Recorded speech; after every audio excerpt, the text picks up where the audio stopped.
Hey everyone, welcome back to another error video. If your YouTube app is not working on your mobile phone, don't worry about it. In this video, I will tell you how to fix this problem. So keep the video till the end and follow my steps. First of all, you have to check your mobile data. If it is not working, then turn flight mode on and off 2 or 3 times and then check. If it is not working, then follow the next step.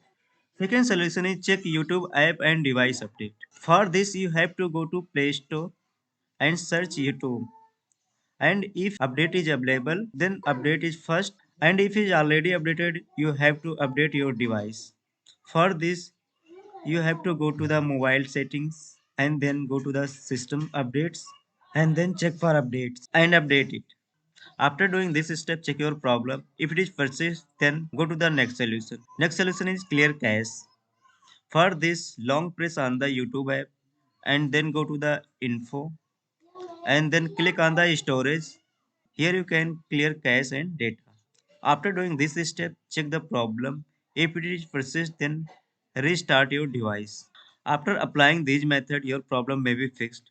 I hope this video is useful for you. If you like this video, click on the like button and subscribe to our YouTube channel and share with friends. Thanks for watching. See you in the next video.